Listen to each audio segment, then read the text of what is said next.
எங்களுக்கு சட்டசபையில நடக்கிறது அது ஒரு படம் மாதிரி தான் இருக்கு. ஃபைட் வேணுமா ஃபைட் இருக்கு, சாங் வேணுமா சாங் இருக்கு, காமெடி வேணுமா காமெடி இருக்கு. மக்கள் பணத்துல இருந்து ஒரு பைசா கூட தொடமாட்டேன், தொடவும் விடமாட்டேன், தொட்டாலும் விடமாட்டேன், இதற்கு முன் தொட்டவர்களையும் விடமாட்டேன் அப்படின்னு எப்படி சட்டமன்றத்தில் விஜய் சார் சொன்னாருங்களோ அதே மாதிரி ஸ்ட்ரைக் வந்துருச்சு. அதனால படம் வந்து இனிமே ஷூட்டிங் நடக்குமா அப்படி இப்படின்னு சொல்லி சொன்னாங்க. அது வந்து நான் நியூஸ்ல எல்லாம் பார்த்தேன். அப்ப பார்த்துட்டு அதை நான் கமெண்ட்லாம் படிச்சேன் என்னென்ன சொல்லியிருக்காங்கன்னு. பொதுமக்கள் யாருமே கவலைப்படவே இல்லைங்க. அவங்க ஒரே வார்த்தை தான் போட்டிருக்காங்க, என்னன்னாக்க படம் வந்தாலும் சரி வராட்டி சரி அதை பத்தி எங்களுக்கு கவலை இல்லைங்க, எங்களுக்கு சட்டசபையில நடக்கிறது அது ஒரு படம் மாதிரி தான் இருக்கு. ஃபைட் வேணுமா ஃபைட் இருக்கு, சாங் வேணுமா சாங் இருக்கு, காமெடி வேணுமா காமெடி இருக்கு அப்படின்னு அந்த கமெண்ட்ல உள்ளவங்க எல்லாரும் போட்டிருந்தாங்க. அப்பதான் நான் யோசிச்சேன், நான் யுவர் பேக்கர்ஸ் பிளே அந்த ஓடிடில படங்கள் மட்டும் போடாதீங்க, இன்னைக்கு சட்டமன்றத்துல நடக்கிற அந்த விஷயங்களையும் நீங்க ஓடிடில போட்டீங்கன்னாக்க படம் ஓடுறத விட அந்த சட்டமன்றத்துல ஓடுறது நல்லா பிச்சுக்கிட்டு ஓடும் அப்படின்னு என்னுடைய ஒரு கணிப்பு. அதனால இந்த ஓடிடி ஆரம்பித்துள்ள கிஷோர் ஆதித்யா சார், உங்களுக்கு ஒரு வேண்டுகோள், உங்களுடைய ஓடிடி தளத்துல முடிஞ்சால் அதற்கான சாத்தியம் இருந்தால் சட்டமன்றத்தில் நடக்கக்கூடிய அந்த விஷயங்களையும் நீங்க அதுல டெலிகாஸ்ட் பண்ணணும் அப்படின்னு சொல்லி தாழ்மையுடன் கேட்டுக்கொள்கிறேன். எழுதி வச்சதெல்லாம் படிச்சாச்சு, அவ்வளவுதான். அப்புறம் என்ன வந்து லேட்டா ஏத்துனாங்க ஸ்டேஜ்ல. நான் நைட்டு 11:30 மணிக்கு தான் கிஷோர் சார் வந்து என்கிட்ட பேசினாரு, கூல் இந்த மாதிரி நாளைக்கு வந்து இந்த மாதிரி ஒரு நிகழ்ச்சி இருக்கு வாங்க அப்படின்னு. நான் திண்டிவனத்துல இருந்தேன். அப்ப திண்டிவனத்துல இருக்கேன், அங்கிருந்து வரணுமே சார். இல்ல நீங்க வாங்க கண்டிப்பா வரணும் அப்படின்னு சொல்லி சொன்னார். இங்க வந்ததுக்கு அப்புறமும் உட்காரும்போது பின்னாடி உள்ளவங்க சொன்னாங்க, சார் டைம் ரொம்ப கம்மியா இருக்கு, கொஞ்சமா பேசுறீங்க. அப்புறம் கிஷோர் சார் சொன்னாரு, இல்லைங்க அவர் பேசட்டும் அப்படின்னு சொல்லி சொன்னார். இது எதுக்காக சொல்றேன்னா, கஷ்டப்பட்டு ஒரு நிகழ்ச்சி நடத்துறவங்களுக்கு தாங்க தெரியும். சொல்லுவாங்கல்ல, அந்த கோழி முட்டை போடுறதுக்கு தான் அந்த இதோட வழி தெரியும் அப்படின்னு. அது மாதிரி இவ்வளவு செலவு பண்ணி அந்த நிகழ்ச்சி பண்ணும்போது அது கொஞ்சம் ப்ராப்பரா பண்ணுங்க அப்படின்னு சொல்லி நான் ரிக்வெஸ்ட் பண்ணி கேட்கிறேன். புரியுதுங்களா? ஏன்னா எதுக்காக இவ்வளவு செலவு பண்ணி இந்த விஷயம் உங்களுக்கு மக்களுக்கு போய் சென்றடையணும் அப்படின்னு நினைக்கிறாங்க. நான் நைட்டு 11:30 மணிக்கு என்னை வந்து பேசினதால அந்த இன்விடேஷன்ல என் பேர் போடாம இருக்கலாம், அதை நான் ஒத்துக்கிறேன், எனக்கு தெரியும் பேர் போடல. அதுக்காக இங்க யார் யார் வந்திருக்கா என்ன ஏது, ஏன்னா இன்னைக்கு 2000 கேமரா இருக்குது. எதுக்காக? இது இந்த விஷயங்கள் எல்லாமே மக்களுக்கு போய் சேரணும் இருக்காங்க. அதனால அவர் ஒருத்தருமே வந்து எல்லாத்தையும் ஃபாலோ பண்ணிட்டு இருக்க முடியாது.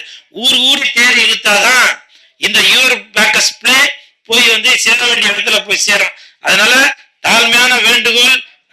டோக்கிலா உங்களுக்கு தெரியும், மத்தவங்களாச்சும் மறந்துருப்பாங்க, உங்களுக்கு தெரிஞ்சிருக்குல்ல. ஏன்னா இன்னைக்கு தொகுப்பாளினி டோக்கிலா வந்து பாத்தீங்கன்னாக்க இன்னைக்கு காரு பங்களா எல்லாம் வசதியோட இருக்காங்கன்னா அதற்கு காரணம் வந்து நமது கிஷோர் சார் தான். ஏன்னா கிஷோர் சார் பண்ற நிகழ்ச்சிகள் எல்லாமே அவங்கதான் தொகுப்பாளினியா இருப்பாங்க. உண்மைதானம்மா?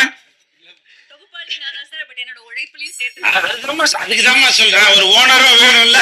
சோ அப்படி அவர் யாரு பெல் அடிச்சுக்கிட்டே இருக்காரா? எனவே பெல் அடிக்கிற அந்த நண்பருக்கு மனமார்ந்த நன்றிகளையும் வாழ்த்துக்களையும் தெரிவித்துக் கொண்டு விடைபெறுகிறேன். நன்றி, வணக்கம். Thank you. Everybody take your seat. Sir Yogi sir, நீங்க பேசி முடிச்சிட்டீங்க, நான் பேச போறேன். Please take your seat. என்னுடைய நன்றிகள். யுவர் பேக்கர்ஸ் பிளே நிறைய விஷயம் செல்வமணி சார் சொல்லிட்டு போயிட்டாங்க. அதான் நினைச்சிட்டு இருந்தேன் நம்ம பேசணும்னுட்டு. ஓடிடின்னு சொன்னாவே அது வந்து ஒரு பண முதலைகளுடைய கோட்டை. அந்த கோட்டைக்குள்ள வந்திருக்கீங்களே, இது தனியா இருக்கும்போது கேட்கணும்னு நினைச்சதுதான். பட் அது எல்லாத்தையுமே சார் உடைச்சிட்டு போயிட்டாரு. அமேசானோ நெட்ஃபிளிக்ஸோ சாதாரணமா வரல. அவங்க போட்டிருக்க இன்வெஸ்ட்மெண்ட்லாம் நம்மளால சினிமாவில் நினைச்சு கூட பார்க்க முடியாத இன்வெஸ்ட்மெண்ட் வேர்ல்டு வைடு. இப்போ விளையாட்டுக்கு இலங்கை போயிட்டோம்னா சில ஓடிடிஸ் இருக்காது, அங்கே வந்து நெட்ஃபிளிக்ஸ் இருக்கும், அமேசான் இருக்கும். இன்னொரு கண்ட்ரி செசல்ஸ் போயிருந்தேன் நான், அங்கே போனோம்னா அங்கே நெட்ஃபிளிக்ஸ் இருக்கு, அமேசான் இருக்கு. அந்த ஊருக்கு சினிமாவே கிடையாது. அவன் அதை சுத்தி என்ன சினிமா இருக்கோ அதை தூக்கி வச்சிருக்கிறான். ஸோ உலகம் முழுவதும் அவன் சினிமா பண்ணிட்டு இருக்கிறான். அவன் தமிழ்நாட்டிலேயே சினிமா பண்றான். அவன் தமிழ்நாட்டில் சினிமா பண்றதுக்கு ஒரு ஓடிடி பண்ண முடியுமா அப்படின்னு பார்த்தா அது கவர்மெண்ட் தான் பண்ணணும். அதுக்கான முன்னெடுப்புகள் எதுவும் இது வரைக்கும் நடக்கலை. சரி, பரவாயில்ல. அதை ஒருத்தவங்க பண்ணும்போது நம்ம வாழ்த்தலாம், ஆனா பயமுறுத்தக்கூடாது. ஆனா நம்ம பேசுறது எல்லாமே அவங்களுக்கு பயமா தான் இருக்கும். ஏன்னா அது உண்மை. நம்ம பேசுறது உண்மைங்கிறப்ப உங்களுக்கு அது பயமா தான் இருக்கும். ஏன்னா ஒரு 2 படம் பண்ணோம். நாக்கெல்லாம் இங்க வரைக்கும் வந்துருச்சு 2 படத்துக்கு. ஸோ டைரக்டர் தான், ப்ரொடக்ஷன் கூட கிடையாது. அப்ப அந்த ப்ரொடியூசர்ஸ் என்ன ஆயிருப்பாங்கன்னு நினைக்கும் போது தான் நமக்கு பக்குன்னு இருக்குது. ஏன்னா நம்ம ஊர்ல இருந்து இயக்குநர்களோ நடிகரோ நாங்களோ ஓடி வந்துடுறோம். எங்களுக்கு பெரிய அடிப்படை கிடையாது, பெரிய சொத்து கிடையாது. இங்க வந்து எங்களுக்கு லட்சங்களே போதுமானதா இருக்கும். அப்ப எங்களுக்கு ஒரு 5 லட்சம் 10 லட்சம் 20 லட்சம்னு சூப்பர்னு வந்துடுறோம். 2 கோடி 3 கோடிங்கிறப்போ நான் டைரக்டர் 2 கோடி நான் பார்த்தது இல்லைன்னு வச்சுக்கோங்களேன். அதுக்கு முன்னாடி நான் 10க்கு 10 ரூம்ல இருந்திருப்பேன். ப்ரொடியூசர்கிட்ட ஸ்ட்ரிக்டா சொல்லுவேன், சார் என்ன சார் நீங்க ஒரு பேசிக் நாலேஜ் இல்லையா ப்ரொடியூசர் கிட்ட, இன்னைக்கு 5.5 லட்சம் வேணும் சார், நாளைக்கு 8.5 லட்சம் வேணும் சார், நாளைக்கு 10 லட்சம் வேணும் சார், இது இப்படி எடுக்கணும் சார். அவருக்கு தான் புரியாதெல்லாம் எல்லாம் சொல்லி 5.5 கோடி. அந்த படத்துக்கு எந்த அடிப்படை வியாபாரமும் இருக்காது. 5.5 கோடி. ஆனா நான் என்னுடைய அடிப்படையில என் மொத்த சொத்தே என் வீட்டுல 5 லட்சம் தாண்டாது, வீடே இருக்காது, வாடகை வீட்டுல இருப்போம். ஸோ அந்த கலைஞர்கள் கிட்டையும் ஒரு குறைந்தபட்ச நியாயம் இருக்கணும். எல்லார்ட்டையும் நியாயம் எதிர்பார்க்குறோம், உங்ககிட்ட நியாயம் இருக்கா? சிறந்த கதை திரைக்கதைகளோட வர்றீங்களா? நல்ல உழைப்பு இருக்கான்னு கேட்டா நம்ம அதுவும் ஒரு கேள்விக்குள்ளதான் இருக்கு. ஏன்னா ஓடிடி பத்தி அவர் பேசிட்டாரு, மற்ற விஷயங்கள் பத்தி எல்லாரும் பேசலாம், பட் என் டிபார்ட்மெண்ட் பத்தி நானும் பேசணுமா இல்லையா?